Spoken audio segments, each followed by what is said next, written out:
Hey guys, what's up? Chris here for BeerGeekNation.com. Today we are doing another brewery spotlight, a brewery feature. Again, I like to do these every once in a while to kind of focus on an up-and-coming, maybe a smaller brewery that you guys haven't heard of, but I think that you probably should. And this one comes from Oklahoma, Midwest City, Oklahoma to be exact. This is Roughtail Brewing Company. They are about 2.5 years old, and I got to give a big thanks to Jeff, who works over there, for getting in contacting with me and kind of setting me up with these beers. These beers are all very, very fresh. They do can most of their beers. I'm talking some of these cans are only like a couple days old. So thank you for doing that. I appreciate that, definitely. So a lot of great beer coming out of Midwest Oklahoma now, and these guys apparently are one of the better ones. So let me just start getting right into this from my left to my right. We are going to look at their pale, which they describe as kind of a West Coast pale ale. So let's call it an IPA. 5.5%. They're using Warrior, Centennial, Eldorado, and Mosaic.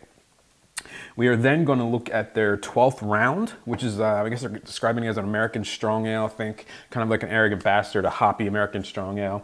7.6%, they're using Apollo and Chinook in this one. And then this is their straight up, they're just calling it Roughtail IPA, 6.7%, and they're using some crazy hops in this one.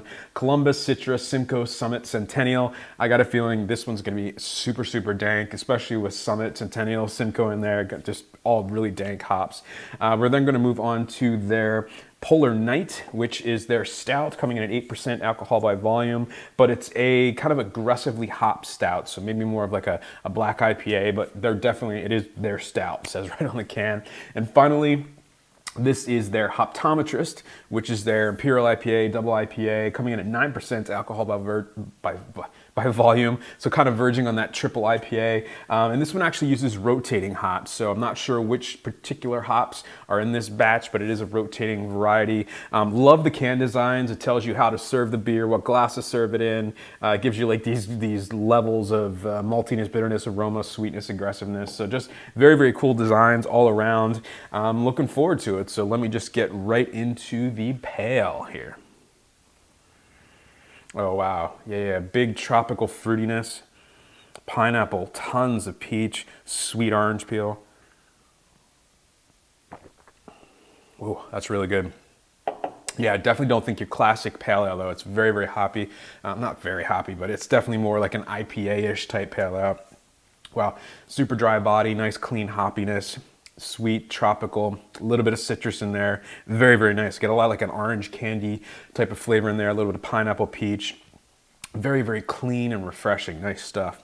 So let's move on to the 12th round, which is their strong ale. And let me just put this out here. I had the hardest time kind of going down the line of which one to do first. So what I kind of did is kind of took the lighter beers, maybe less hoppy beers, and then I kind of moved up to the more hoppy beers. That was my thinking, at least. So let's get into the 12th round, the strong ale. Yeah, definitely getting a little bit of a dankness, a little bit of a hop sweetness in there.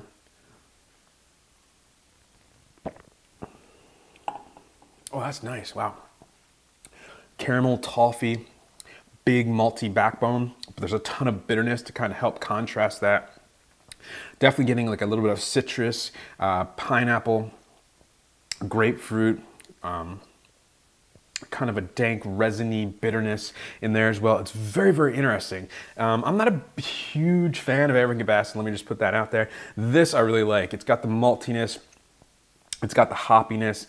It's very, very interesting. It's got a lot of flavors going on that I don't know that I've ever had in a beer. It's a crazy kind of dank bitterness mixed with this really kind of nice sweet maltiness, and it comes together to form this really, really nice beer. That's a really interesting beer. Not too many people are doing American strong ales. You know, they do, but they kind of just save them for one-off, and so it's nice to see something that's really, really an interesting beer. I like that stuff.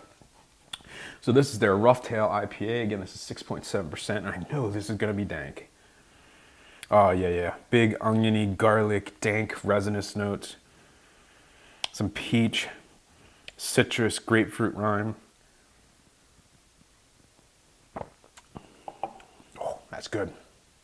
Wow, yeah, super dank, bitter, resinous, aggressive. Nice dry biscuity maltiness there, really there just to accentuate the hops. That is killer IPA. Wow. Yeah, wow, super, super dank, oniony, garlicky, just really aggressive, like pull the enamel off your teeth bitterness in there. But at the same time, the malt, the dry maltiness really balances that out. adding a nice kind of sweet layer, a very subtle sweetness in there to help cut some of that bitterness. Super dry in the finish, more of that dank resinous, kind of just hoppiness hanging out in the back of the palate, in the back of the throat. Really, really, really nice stuff. That's a great IPA. So now we're moving on to their Polar Night Stout, and this one is, again, 8%, and I think it's Apollo. I should have written them down. I think it was Apollo hops in here, and there was another one too, I think. I don't know why I didn't, but I'm an idiot, that's why. So cheers. Oh wow, big chocolate coffee. Kind of like a grapefruity hoppiness in there, a little bit of a sweet hoppiness, some orange maybe.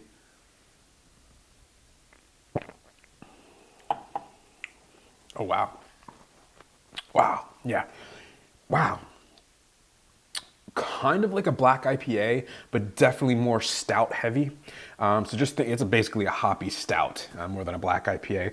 Right at the front of the tongue, chocolate bitterness, coffee bitterness, hoppy bitterness, that grapefruit kind of bitterness, tartness in there as well. Middle of the mouth, there's kind of a residual kind of sweet milk chocolate sweet essence to it, for lack of a better word. Some coffee in there, definitely getting that hop characteristic. It's grapefruit, very West Coast kind of bitterness, dry, but then you have those stout characteristics that are kind of mixing with it, blending it, making it come together really, really nicely. In the aftertaste, that's where it's really interesting. It's sweet, and at the same time, it's kind of dry and bitter.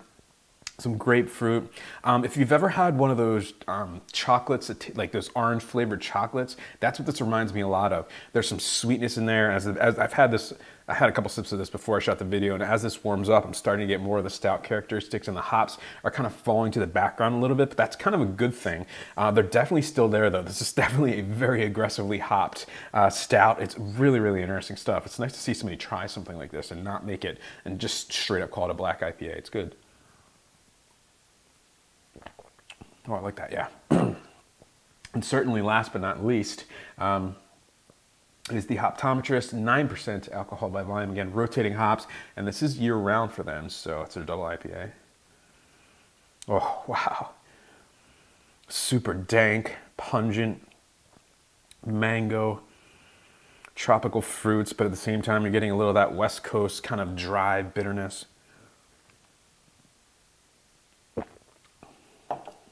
Ooh, yeah, that's awesome. Wow.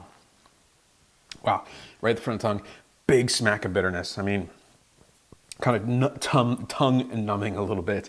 Middle of the mouth, nice sweet maltiness in there to really help balance out the aggressiveness. This one comes in at over 100 IBUs, so very, very aggressive beer.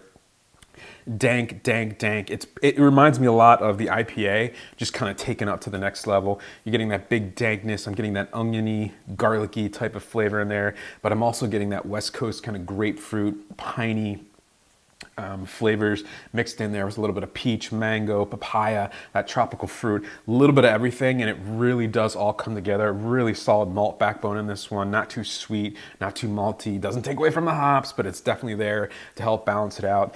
Very, very dry in the aftertaste. 9%, I'm not getting any booze on this one at all. Very, very well-crafted, well-presented beer. Awesome, awesome stuff. So that's it, man. These guys are killing it. Wow, and that was... Yeah, nice. Roughtail Brewing out of Oklahoma. Have you guys heard of them? If not, definitely check them out. They are killing it. Their hoppy beers are awesome. Their pale ale was awesome. The strong ale was very, very interesting. I've never had anything quite like it. The hoppy stout, it's great. Somebody actually nailed a hoppy stout. They're few and far between, let me tell you. Just awesome stuff. These guys are absolutely killing it. So check them out. Roughtail Brewing, look out for them. And thank you, Jeff, once again. For that, with all that said, folks, remember life's too short. Drink amazing beers. Cheers.